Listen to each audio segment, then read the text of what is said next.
Welcome to the Wrestling Philosophy Show, where we discuss coaching perspectives, beliefs, and techniques. Find us on Apple Podcasts, Spotify, YouTube, Instagram, and Twitter.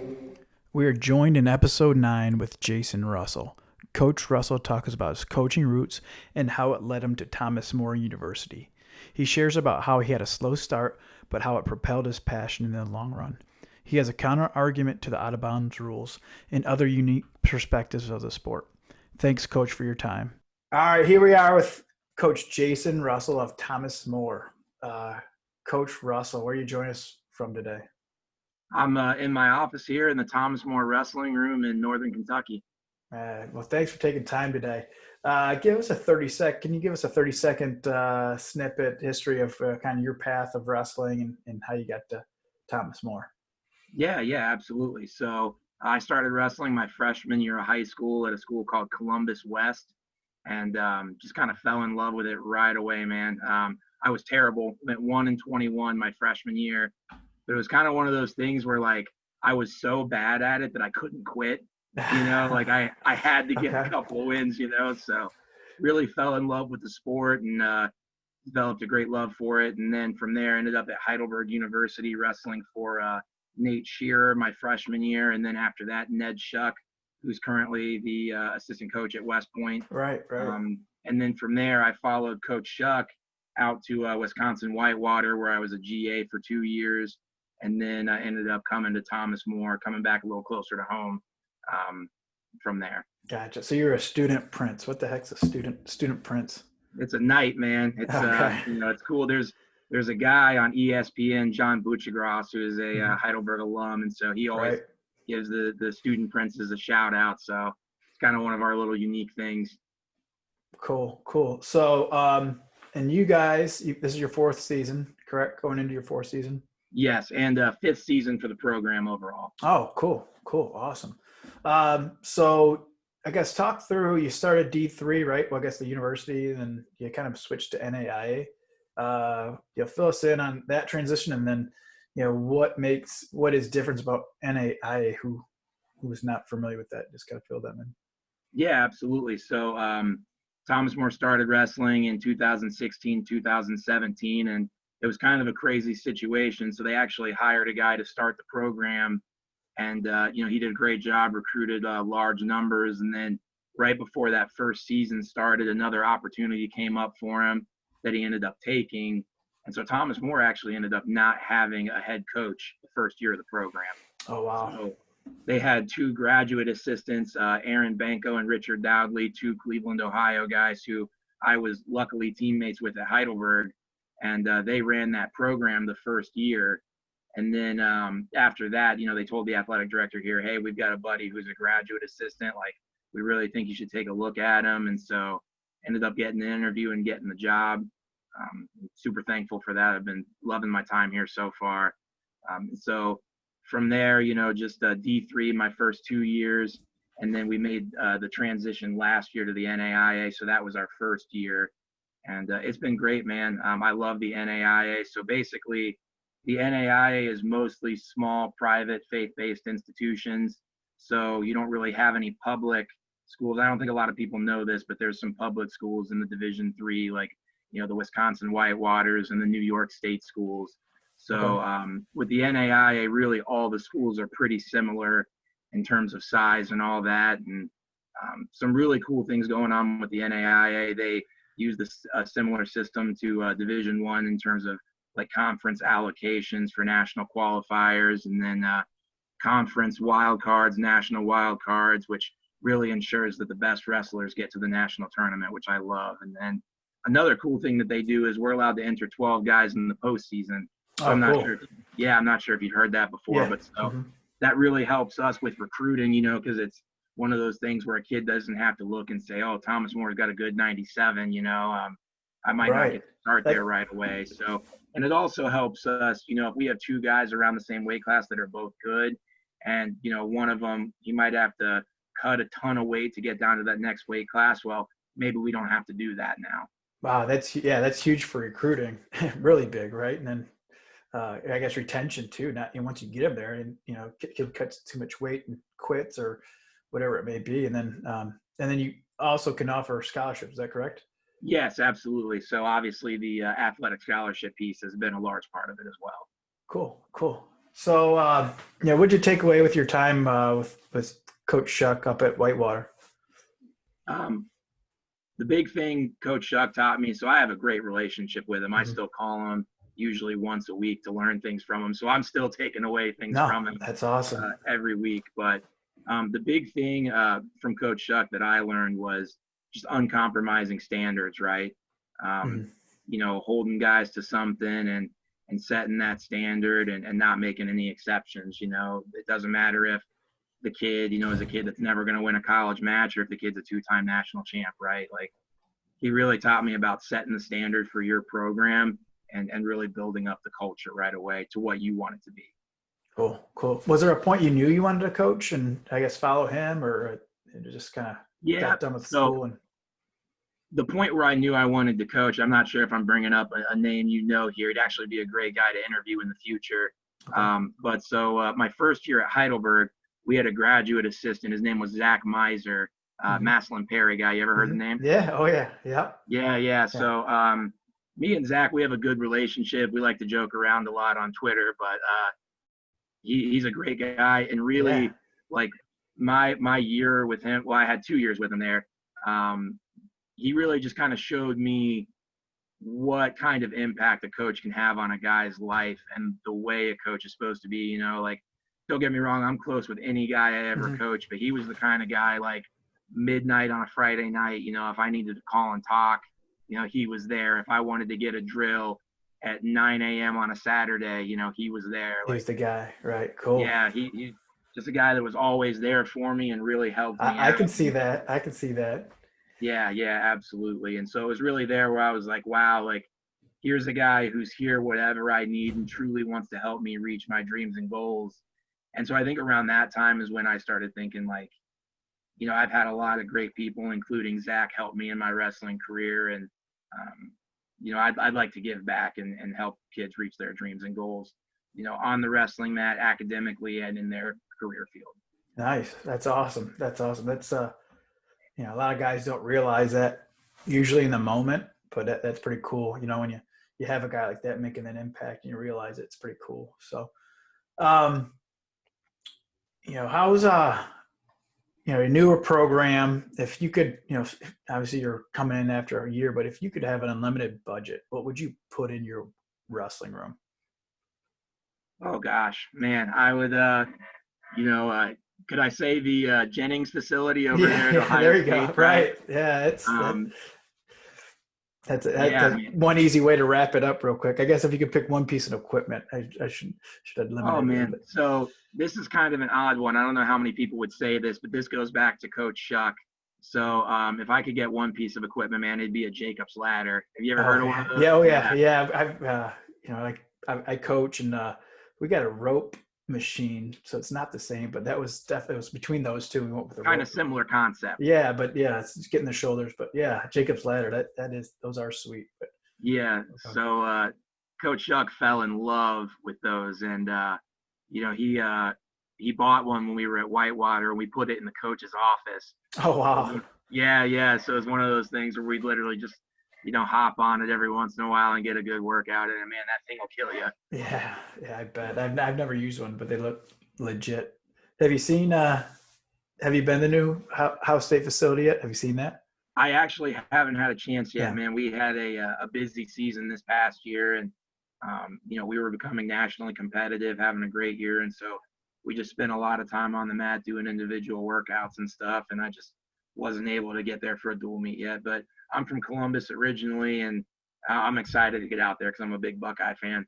Yeah, it's something else. It's amazing. I haven't seen it in action. I got a small tour, but I haven't seen it in action yet. But I bet that place is pretty sweet when it's rocking. One rule change. What would you do if you had the power to change a rule? Man, so I think I'm gonna make some people mad here saying okay, no. I think I'm on the opposite end of the spectrum, but so the out of bounds stalling rules that they've kind of implemented, I'm not sure the exact name for it, the action rule. I really want to do away with it. Just get rid of it. Right now I feel like it's really inconsistent the way it's being called. And don't get me, I think they're starting to get there, but I just think it leaves, too much in the ref's hands, right, to make that call. And so I think a lot of people then are calling for a push out rule, but I'm not so sure I'm a huge fan of that either, because then, you're looking at, okay, a lot less shots are going to be finished, right? Like, Right. guys are going to pick up a single leg and be driving people out of bounds. And, maybe you can call that action, but like, when we talk about ESPN and trying to make it a great experience for the viewer, I don't know if, getting pushed out of bounds on one leg is that much more entertaining for the viewers. That's a good point. A lot of people say it's going to lead to action, but yeah, that's a good point. No, I'm with you on the, just the rules that are gray. It makes it really tough for officials. I talked, I think, with Nate Shear on this and a few other people, but the gray areas for officials just makes it harder on them. Yeah, makes it harder on coaches. Makes it harder for spectators. And then in addition to the black and white rules that are out there are new each year. The gray area, I know they're trying to make things better, but sometimes it's it doesn't always work that way. Absolutely. But yeah, definitely the edge mat wrestling, it definitely it needs to be tweaked, and I think they're working on it, but we'll see what happens. That being said, I'm a huge fan of the drop down rule. I think that's great. Mm-hmm. Yeah. No, definitely changes the pace of the match, and you can't strategically fall. And yeah, definitely, I agree with that. I guess, have you had a setback that kind of propelled you to achieve success? I think the big thing for me, and I think a lot of people that come on the show say something similar. For me, it just wasn't placing at the national tournament my senior year. Something that I put a lot of work into, and I believed in my heart of hearts that I was going to be a national champ. I really thought that, and then when I didn't even All-American, it hurt pretty bad. But with that, I kind of fostered that from a negative to a positive thing where it motivates me to help these guys reach their dreams and goals, and not so much just the outcome, but helping them enjoy the chase, right? Mm-hmm. I don't think people think about that as much, right? Like the pursuit of something great, like a national championship. Like I think it's so standard in our sport and so talked about that people forget like how awesome that is and what a privilege it is to be able to wrestle in college and chase that opportunity. So I think just not reaching my goal helps keep me motivated and help me get that perspective to help make sure I'm helping my guys do their best to reach their dreams and goals. That was what, about 7 years ago? Was it 2014 or what? Yeah, 2014. Okay, so you almost have 6.5 years of coaching experience. What would you say to a young man or woman in that position that you were in? What do you say? Let's say it happens to someone. You coach this season. You think they're going to be a national champ or All-American. What do you say to that person when they fall short? Just make sure we talk to them about the journey, not the destination, right? Like, hey man, I know that we didn't end up where we wanted to be, but we put in all this work, and you had all these memories, and you got to, like I said, put in pursuit of something something great. And it doesn't work out for everybody, right? Like there's only 10 national champs a year, right? In each division. So the big thing for me is just making sure that they understand that not winning a national championship doesn't tie to your identity and who you are as a person, right? Like what you did on your journey, and the work you put in, and the people whose lives you help better, and that stuff, that's what makes you who you are as a person, not the outcome of it. So when you hear the word overachiever, who do you think of? I think it's someone who does all the right things, right? And that person doesn't necessarily have to be somebody that does better than what they were supposed to do or wins a lot, right? When I think of overachiever, I think of a guy who's doing all the right things on and off the mat, or just doing the right things in whatever your given sport is. So that's getting the extra workouts in, that's listening to your coaches, taking care of business in the classroom, helping out your teammates, right? Just being a great person all around is what I would think of when I think of overachiever. Cool. So let's shift back to Thomas More and their facilities and the school and the academics. What do when you bring kids onto campus, what's some of the selling points and things that you show them or you say to them? So I think the big thing with Thomas More that they do a great job of is career development and career exploration. So we actually have, we call it the ICG Center. It's the Institute for Career Development and Graduate School Planning. So Thomas More does a great job of helping students with like mock job interviews, resume building, networking. The mock job interviews are huge for me because not a lot of people like learn how to handle a professional job interview situation. So Thomas More does a great job from the career development side of it. And then what's nice is, we're a small school, so you're not fighting with 20,000 students for these resources, but we're close to a big city, downtown Cincinnati, which I believe is host to 9 Fortune 500 companies. So, finding internships is really easy. One of my graduate assistants who graduated last year, as a senior, he did an internship with the Cincinnati Reds. Oh, nice. In their marketing office as a business major. Yeah. So I think the big thing for us is just, that commitment to getting your job right out of college and having the resources to help with it. Obviously, everybody wants to get that 4.0 GPA, and that's fantastic. But employers, they want to see that job experience when you're graduating. Right. If you can't translate that 4.0 into communication skills or right, and they want to hire somebody that they don't have to train to do the job they want them to do, right? Right. Oh, that's cool. That's kind of the big sell there. And then, just as far as wrestling goes, I, try and sell our approach to the sport. I like to think we do things a little bit unique here, just some different things we do with practice and individuals and things like that. And just trying to keep guys healthy throughout the whole year. So. Cool. What are you looking forward to this season? I mean, if, who knows what it holds, but, what's some of the bright spots you're looking for on the team? So we've got some really young freshmen who I think coming in, they really, sometimes you have freshmen and they come in and they kind of have to get used to things and mold to the culture, right? Mm-hmm. I think we have a group of freshmen that come in that already know, what they're coming into and, they're ready to continue to perpetuate the culture we've built with working hard and everything. And so I'm excited to see how these guys do, man. They're hungry. They're ready to get to work, and we're actually practicing right now. Nice. And without even having to teach them how to do it, we got guys coming in here drilling hard. Not taking their hands off their partner when they drill.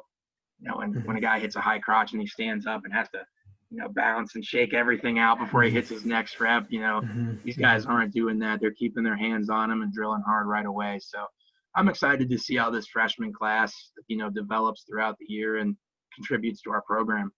Cool. Awesome. So you from Columbus, you're up at Whitewater, at Heidelberg, now in Thomas More. Do you have a coaching hero or maybe a business hero or idol or someone you look up to in or outside of the sport, and why? Yeah. So one of the guys I really look up to outside of wrestling is Steve Irwin, the crocodile hunter. Oh, okay. Right. Okay. So the reason I love him, man, and I try and like apply stuff, I love wrestling so much and everything's wrestling. I try and find guys outside of wrestling, man. And he was so fired up and passionate about what he was doing, and shoot, I don't know. I don't know anything about crocodiles or animals really, but mm-hmm. man, just watching him, like dude always had a smile on his face, loved what he was doing. And I don't know, there's a couple of viral videos out there of his son. I don't know if you've ever seen them, but his son's the same way, like super passionate, always smiling, loves what he's doing. So, yeah, that would probably be my idol outside of wrestling. And then in wrestling, probably Ned Shuck. The guy, he's a guy who, every step of his career, he's decided he's wanted something and he's implemented a plan and attacked it, and, he'd been a head coach at Heidelberg and then Wisconsin Whitewater. And I said, I want to be a coach at the Division I level. And, in my head, hopefully Ned doesn't see this, but I'm like, Ned, that's tough to do, man. And Right. There's how many spots available, right? yeah, I mean, yeah, and he put in the work, and he's just a guy who's very good at implementing a plan to reach his dreams and goals. And here he is at West Point, and they're doing great things. So no, that's awesome. Yeah. Yeah, I got to know him a little bit when he was at Heidelberg, and, he's recruiting some of our guys, or, just asking, background information on local guys and stuff, and seemed like an awesome guy. So do you recommend having him on, but not here in this episode? Is that what you're saying? yeah, absolutely. No, I would Okay. definitely recommend having him on. Yeah. And I never been to West Point. It was, talking with Josh Sassby recently, and he said it's just awesome up there. It's pretty Yeah, cool. yeah. I haven't made it there yet either, but it's great. Yeah. I guess other than Coach Shuck, any other guests that you'd like to have on the show? Mm. I have a buddy who coaches at Wilmington College. His name's Justin Keene. He was Okay. an All-American at Heidelberg, and he resurrected the program at Wilmington. Oh, cool. And so that it's similar to starting a new program, but I think, there's a little bit of differences there too, where a program, it's gone for a few years. They actually discontinued it my freshman year of college and brought it back about 2 years ago. So I think that presents some different challenges in and of itself. And I think it'd be cool for him to get to talk about that. So, you came in second year there. Is there, for those out there starting your program, do you have anything, in hindsight that you do different, or any recommendations for them? I don't think so necessarily. I think it's just important to get yourself out there right away, make sure you're marketing the program, putting yourself out there, and recruiting a lot of kids, right? Like, numbers breed success. So just making sure you're really putting yourself out there, and don't expect them to come to you. You got to make sure you're out there on Instagram, Twitter, Facebook, and get the word out there about your program and what you're doing and what you're about. You have any favorite follows on social media? Yeah. So I wanted to make sure I brought this up. I don't know if you've seen this guy, this DPS breakdowns guy. Have you seen him yet? DPS? No. So it's this guy. I'm looking him up right now. Keep going. Yeah. I'm pretty sure it's DPS breakdowns. Okay. Let me know if you find it. Yeah. Okay. It talks so about this the move. dude breaks down. Is it kind of like techniques. Mike Mal stuff then? Similar? Yeah. But he does it like clip by clip, slow motion. He can isolate like certain parts of the body, like and highlight and stuff. I see, highlighting and circling on the screen, huh? He does some really cool stuff, and it's something where, as a coach, I make sure I sit down and watch like 10 minutes of his stuff a day. Has done a ton of stuff on Nolf, David Taylor, Jordan Burroughs. There's this thing he's talking about. It's like a back step where, like, when you get in your stance and go to take your penetration step, you kind of shift a foot back. It's hard to describe, but man, I think he's doing some really cool stuff. So you said instead of circling, you're just kind of bringing the foot behind to create that penetration. Yeah. You're like kind of changing your feet up. Okay. Huh. Yeah. Wow. So you have to take a look at that. Yeah. See, I guess 30 days of Nolf. So it looks like just those 30 straight days of certain Nolf moves. Wow. Yeah. And there's like, it's got like the Winn-Dixie in there. It's got his I think he does like an overtie cross post, single leg, a lot of really good stuff. Yeah, he breaks down, Valencia Hall scramble, and wow, holy, yeah, you get caught in a rabbit hole with that, right? Yeah, no, you're gonna be on there till like midnight tonight, man. I'm telling you. Wow, that's pretty cool. Do you use that to kind of instruct your wrestler? When you've come across that, if you're trying to show something in practice and they're having maybe trouble, grasping it. Do you use that? Yeah, I have. I've used him, and honestly, just YouTube in general. Like, I think it's good to see, a move in action. So one thing I'm huge on. You ever seen that Mike Zadek, elbow pass to a far pick? Mm-hmm. I'm super big on that, and that's something that, like, a lot of guys, when I try and show them right away, they don't necessarily get it, and so we crack open YouTube and start pulling up videos. Wow, no, this is definitely this is pretty cool. I can't wait to dig into that. It's he's got a lot of videos on there too, it looks like. Yeah, and honestly, man, it's not just instruction for our guys, like watching directly. Like, for me as a coach, like, the sport's going to be changing, year after year, and for me, it's just a matter of keeping up on technique and learning these new things. things like Right. that. Win Dixie, the Dolph hits. Like, I mean, that is just ridiculous, right? Like, Right. No, it's, I was talking with, Coach Will Knight, we were talking about, Logan Sieber and Spencer Lee. It's got, wrestling's been around 1,000 years, but it does change with what the top guys are hitting, and Logan's hitting the armbar series, or, David Taylor's hitting cradles, whatever, then kids try to emulate that. And, something like this where it breaks it down. Obviously camps are nice, and stuff, but something like this, it gets out to the masses of what's current, yeah, So, absolutely. so, I guess where can they find, you and Thomas More, if, going off that social media, how can they find out more about your program? So big things, follow us on social media, at Thomas More _ wrestling on Instagram. And then we're just Thomas _ More _ wrestling on Twitter, I believe.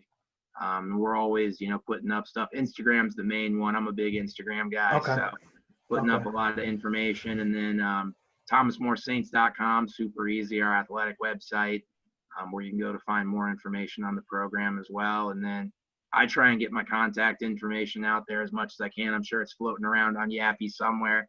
So Cool. No, that's awesome. I you have anything else to share? I'm definitely glad we connected, and you got some good stories, I'm sure. And I definitely want to have you back on sometime. Anything else to share?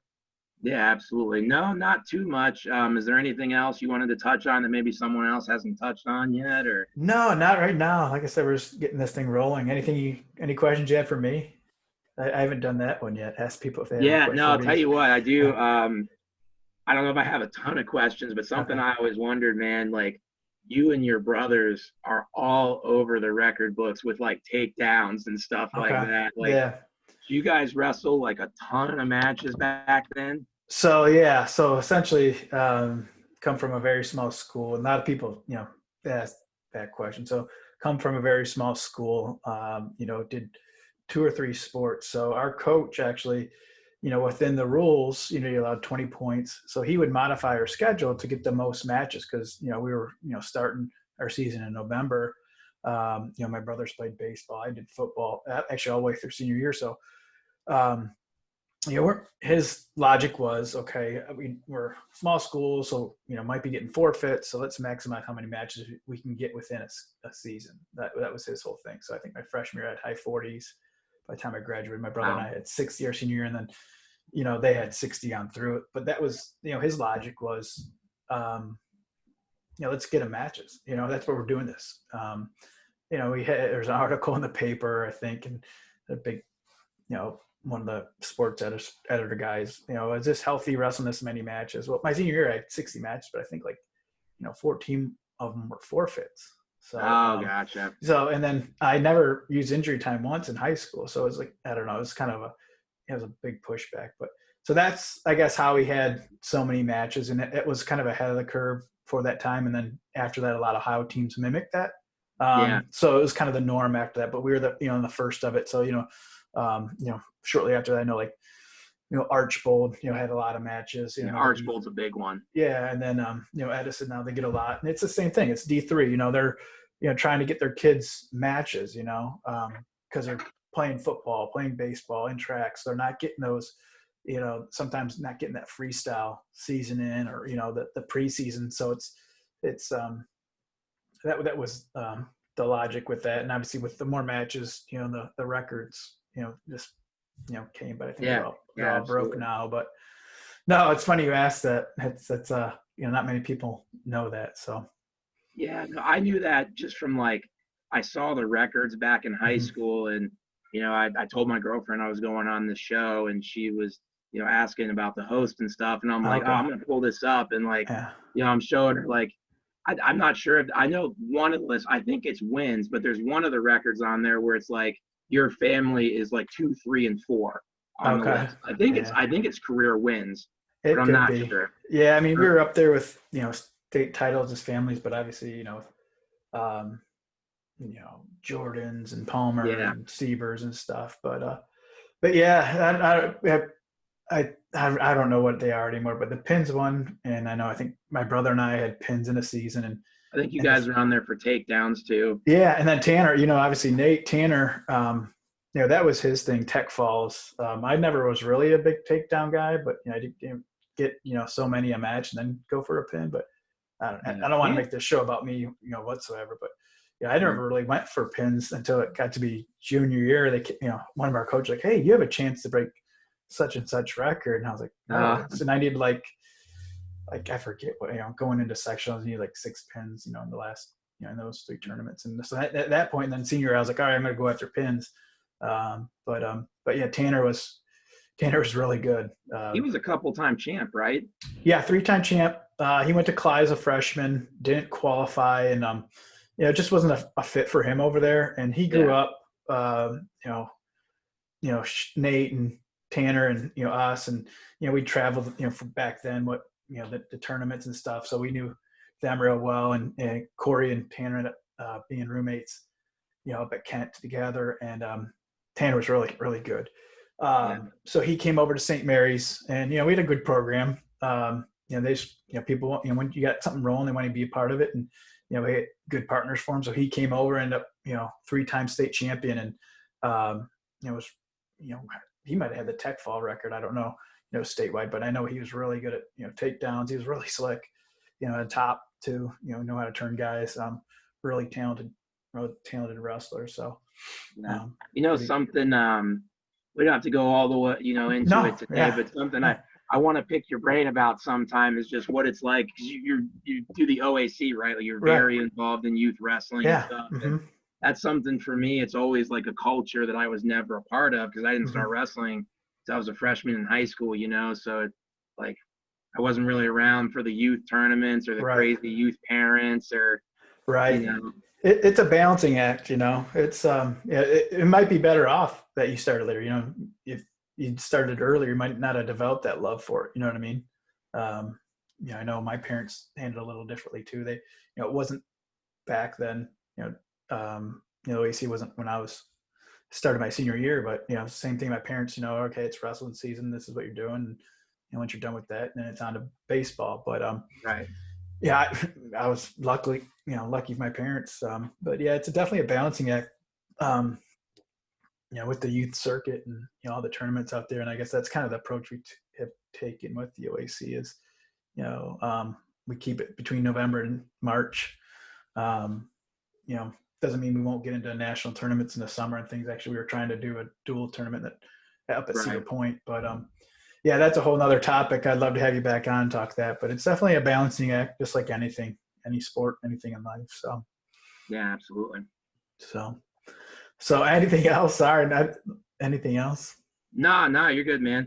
No, I think that's about it for me. Definitely want to get back on sometime and pick your brain about that stuff. But yeah, that's about all I got for you. All right. Well, thanks for jumping on today. Appreciate your time. Yeah, absolutely. Thanks, Jared.